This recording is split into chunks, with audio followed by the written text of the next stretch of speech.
Willkommen in der Welt der Farben und was du über Bodypainting wissen solltest. Ich bin Shisha Rainbow und ich erkläre dir jetzt alles Wichtige zur Wasserschminke.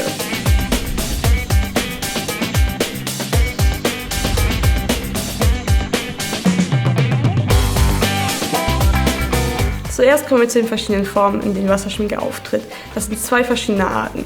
Einmal die Cake-Form, die gibt es in klein, die reicht für mehrere Gesichter oder den halben Körper. Ich bevorzuge die mittlere Variante, die ist ausreichend für größere Bodypaintings, nicht zu viel, nicht zu wenig. Natürlich gibt es das Ganze auch noch in großen Cake-Form, würde ich allerdings von abraten, außer man braucht wirklich so viel, weil die Farbe alt werden kann und dann wäre es schade ums Geld. Das Ganze gibt es natürlich im Endeffekt auch noch in Paletten. Die zweite Form ist die Flüssigform oder auch Liquidform genannt. Die ist vor allem für Airbrush geeignet, kann man aber auch mit Pinsel und Schwamm auftragen. Die kommt auch in kleineren Größen oder eben auch in größeren Variationen. Ich benutze gern umso mehr, weil ich die größeren einfach ergiebiger finde und die Farben hier auch nicht alt werden. Dann kommen wir zu den empfohlenen Werkzeugen. Das ist in erster Linie vor allem die Airbrush-Pistole mit Kompressor. Ist für den Otto-Normalverbraucher jetzt aber eine relativ hohe Investition, also empfehle ich euch noch ein paar Alternativen. Das wäre zum anderen zum Beispiel so ein Kabuki-Pinsel, die gibt es in verschiedenen Ausführungen. Achtet auf jeden Fall darauf, dass dieser flach ist. Ansonsten gäbe es noch die Möglichkeit, mit einem Porenschwamm zu arbeiten. Achtet vor allem darauf, dass dieser Poren hat. Das ist das Wichtige an diesem Schwamm. Nun kommen wir zu den Vorteilen von Wasserschminke. Sie ist gut für große Flächen geeignet und lässt sich auch hervorragend auftragen. Sobald sie getrocknet ist, ist sie wischfest. Sie lässt sich sehr filigran mit entsprechendem Werkzeug auftragen, zum Beispiel für feinere Linien oder Tattoos.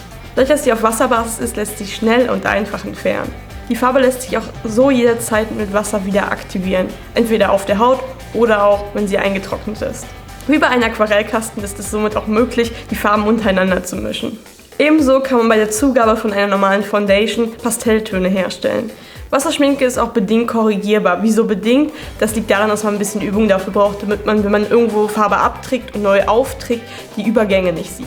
Die Farben kann man aufeinander schichten, sofern sie gut durchgetrocknet sind und man auf einer Stelle nicht zu lange arbeitet.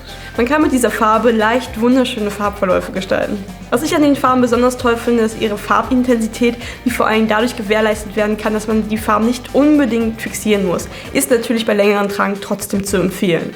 Jetzt kommen wir natürlich auch zu den Nachteilen. Bei empfindlicher Haut kann es der Fall sein, dass die Farbe vor allem im Gesichtsbereich anfängt zu spannen, weil sie der Haut beim Trocknungsprozess Wasser entzieht. Die Farben können auch anfangen zu bröckeln. Das passiert vor allen Dingen entweder, wenn man zu viel Farbe aufeinander geschichtet hat, wenn man zu viel Fixierung verwendet hat oder an den Bewegungsstellen wie Armbeugen oder Mundwinkel. Das ist jedoch vollkommen normal und da muss regelmäßig nachgeschminkt werden. Bei Korrekturen muss man darauf achten, dass man sie sehr sorgfältig macht.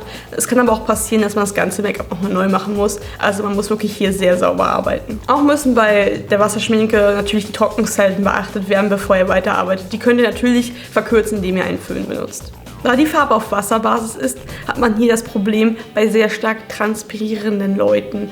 Das heißt also, ihr müsst darauf ein bisschen achten und euch rechtzeitig präparieren. Schaut mal in eines meiner anderen Videos vorbei, da habe ich 6 Tipps gegeben, unter anderem auch zu diesem Thema. Wie schon erwähnt, gibt es bei Cakes das Problem, dass die Farben alt werden können, indem sie über die Zeit zu viel Wasser ziehen und dann das Auftragen sehr schwierig wird, zumindest wenn man es fleckenlos und ordentlich machen möchte. Generell ist bei Cakes auch die Sache die, dass man sie immer mit Wasser aktivieren muss, so wie früher in der Grundschule, immer die Farbe schön richtig aufwecken, bevor man sie benutzt. Der größte Nachteil ist, sofern man die Farbe nicht richtig aufträgt, dass man sehr schnell aussieht wie ein Fleckenzwerg und das Ganze sehr unordentlich wird. Für dieses Problem habe ich auch schon andere Tutorials hochgeladen, damit euch das nicht mehr passiert und ihr hier auf jeden Fall kein Problem haben werdet. Der Bereich, in dem diese Art von Schminke am meisten verwendet wird, ist der Festivalbereich. Zum Beispiel auch für Kinderschminken oder auch Babybauschminken. Also für alles, wo es auf jeden Fall hautverträglich sein muss. Und generell natürlich beim Bodypainting. Das ist auch der Grund, weswegen ich euch diese Farbe wärmstens empfehlen würde. Die Cakeform hat gegenüber der Flüssigform ein paar ergiebigere Anwendungsmöglichkeiten, die ich in einem extra Video nochmal für euch erklärt habe. Also schaut da einfach mal rein. Sucht für euer Projekt einfach eure passende Schminke raus. Am besten schaut euch noch meine anderen Videos an, zur Fettschminke, zur Alkoholschminke oder zur Cremeschminke, damit ihr entscheiden könnt, was am besten geeignet ist. Also, wenn euch dieses Video gefallen hat und hilfreich war, gebt mir doch einen Daumen hoch. Und ansonsten hoffe ich, dass wir uns wiedersehen, weil ihr meinen Channel abonniert habt. Cheerio!